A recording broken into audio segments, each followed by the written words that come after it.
Good morning, students.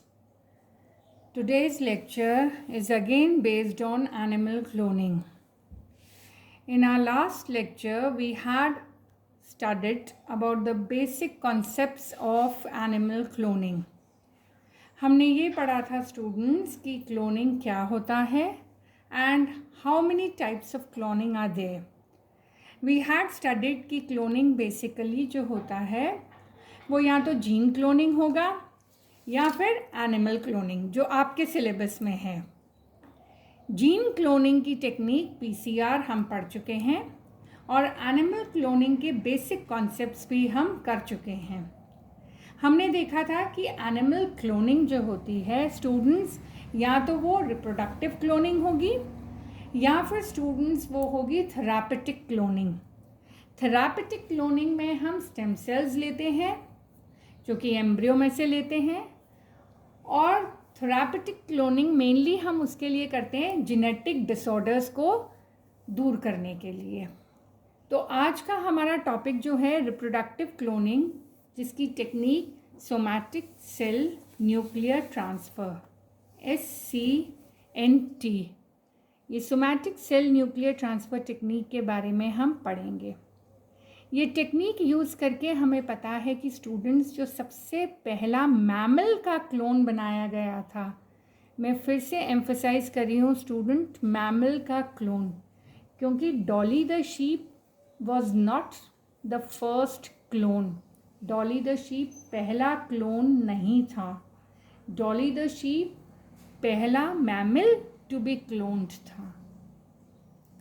And second important thing that you have to remember is that कि जब डॉली की cloning की गई थी तो उसके लिए एक एडल्ट सेल यूज़ किया गया था।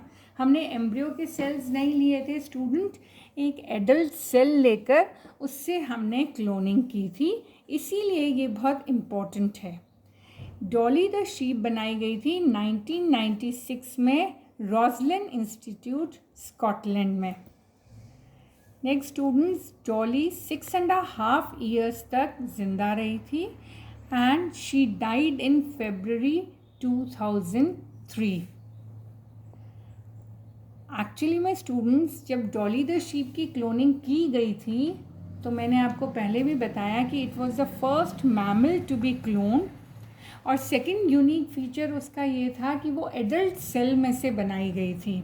इसीलिए डॉली द शीप जब 1996 में बनाई गई थी तो पूरे वर्ल्ड में हंगामा हुआ था।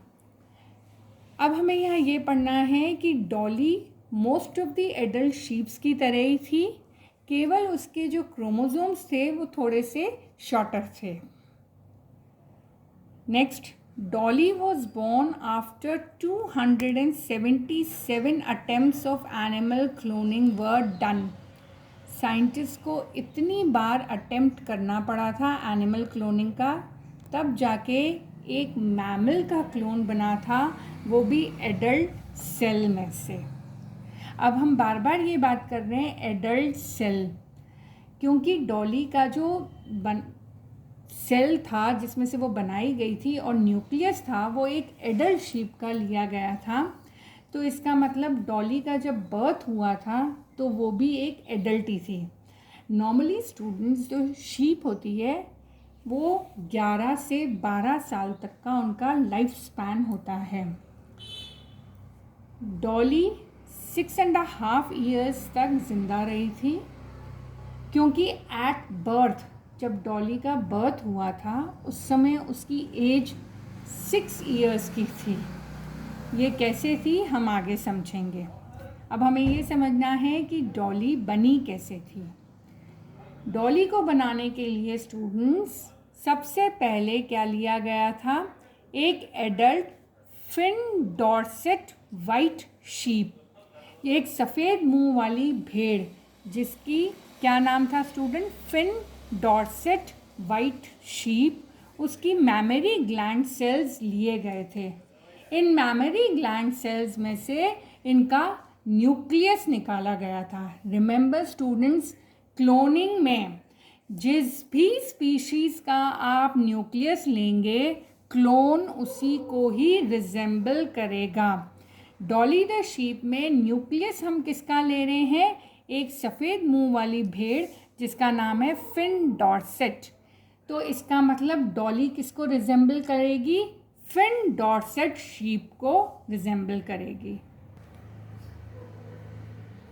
सो स्टूडेंट्स, जिस फिन डॉर्सेट वाइट शीप के मेमोरी ग्लैंड सेल्स में से न्यूक्लियस लिया गया था वो 6 इयर्स ओल्ड थी। इसीलिए जब डॉली का बर्थ हुआ था तो वो भी 6 इयर्स ओल्ड थी। जो फिन डॉर्सेट वाइट शीप है उसका हमने सोमैटिक सेल कायक कोशिका का केंद्रक लिया है, क्योंकि जो मेमोरी ग्लैंड सेल्स होते हैं वो सोमैटिक सेल्स होते हैं, तो जो न्यूक्लियस होगा वो 2n होगा। अब इन मेमोरी ग्लैंड सेल्स को हमने निकाला और इनको एक स्पेशल ग्रोथ मीडियम में रखा जिसमें कि वो अलाइव रहें पर उनकी ग्रोथ नहीं हो। तो हमने जो मीडियम लिया था जिसमें मेमोरी ग्लैंड सेल्स को लेबोरेटरी में इन विट्रो रखा, वो मीडियम इतना स्पेशल था कि only the cells were kept alive and their growth was stopped. Next, an unfertilized egg cell was taken from another type of sheep which is known as Scottish black-face Eve. जो Scottish black face ewe थी, काले मुंह वाली भेड़ थी, उसमें से हमने उसका एक अनफर्टिलाइज्ड अंड कोशिका एक सेल लिया। इस अनफर्टिलाइज्ड एग सेल में क्योंकि n न्यूक्लियस होता है, half the number of chromosomes होते हैं, हमने इसका न्यूक्लियस बाहर निकाला, यानी इसको एग सेल को हमने ई न्यूक्लिएटेड किया। The nucleus of this egg cell was removed. Next, in the third step, the nucleus of mammary gland cell was fused with the enucleated egg cell. Nucleus तो आपने लिया फिन डॉर्सेट वाइट शीप का और egg cell लिया था black Scottish ewe का, इन दोनों को फ्यूज़ किया। रिजल्ट में क्या हुआ? Embryo was formed. This embryo was cultured for 6 to 7 days in laboratory and then implanted into a surrogate mother for further development. The surrogate mother that was taken was again a black Eve. So Dolly was born, and at birth Dolly was 6 years old. क्योंकि nucleus एक fin Dorset white sheep का लिया गया था तो डॉली भी white faced ही थी और डॉली की एज 6 years एट बर्थ थी, क्योंकि जिस भी एनिमल का आप न्यूक्लियस लेते हैं क्लोन उसी का ही बनता है और उसी एज का बनता है। Now the question arises student कि हम एनिमल क्लोनिंग क्यों करते हैं? ऐसा क्या इंटरेस्ट था कि एनिमल क्लोनिंग की गई? क्योंकि हमने पहले भी समझा कि डॉली द शीप का बर्थ हुआ था 277 अटेम्प्ट्स के बाद। After Roslin Institute of Scotland में साइंटिस्ट ने 277 अटेम्प्ट्स किए थे, उसके बाद Dolly the sheep was born. So why do we do animal cloning? What is the need of spending so much of time and money in cloning? We have to understand here कि हम जो cloning कर रहे हैं it is done for basically 2 main purposes. First purpose is that to produce medicines in the milk of such animals. For example, अगर आपको human growth hormone बनाना है तो ऐसे एनिमल्स के मिल्क में या कोई क्लॉटिंग फैक्टर है, जैसे हीमोफीलिया एक जेनेटिक डिसऑर्डर है जिसमें कंटिन्यूअस ब्लड की ब्लीड करता रहता है अगर कहीं भी कट लग जाए, ऐसे पेशेंट्स को क्लॉटिंग फैक्टर की ज़रूरत होती है। तो अगर ह्यूमन क्लॉटिंग फैक्टर हम एनिमल क्लोनिंग के ज़रिए इन एनिमल्स में बनवा दें तो much of the genetic disorders जो हैं वो हमारे प्रॉब्लम जो है उनकी वो सॉल्व हो जाएगी. Second purpose of animal cloning is that, now the second purpose of animal cloning is that students, जो organ transplantation होता है humans में, जैसे liver transplantation है, heart transplantation है, इसके लिए donors नहीं मिलते हैं, दाता नहीं मिलते जो अपने organs दे सकें. तो हम इसमें क्या करते हैं, animal cloning के ज़रिए ऐसे pigs हमने बनाए, हमने pigs का ऐसा जीन जो है उसको नॉकआउट कर दिया कि अब उसका कोई भी ऑर्गन अगर हम ह्यूमन बॉडी में डालेंगे तो वो रिजेक्ट नहीं होगा. तो सेकंड इंटरेस्ट जो साइंटिस्ट का था वो ये था कि अगर हम एनिमल क्लोनिंग सक्सेसफुली कर लेते हैं मैमल्स की, और वो भी एडल्ट सेल में से, एम्ब्रियो में से नहीं, एक एडल्ट सेल में से अगर ये एनिमल क्लोनिंग हो जाती है तो हमारे दो मेजर पर्पस जो हैं स्टूडेंट्स वो सॉल्व हो जाएंगे. द फर्स्ट इज़ दैट कि ह्यूमंस की जेनेटिक डिसऑर्डर्स जो है उसके लिए कई मेडिसिन्स लाइक ग्रोथ हार्मोन्स हैं, एंटीबॉडीज़ हैं, ये सब हमें इन क्लोन्ड एनिमल से मिल जाएगा. And the second purpose was that organ transplantation जब हम करते हैं तो उसके लिए हमें डोनर्स जो हैं वो एनिमल्स, सच एनिमल्स मिल जाएंगे.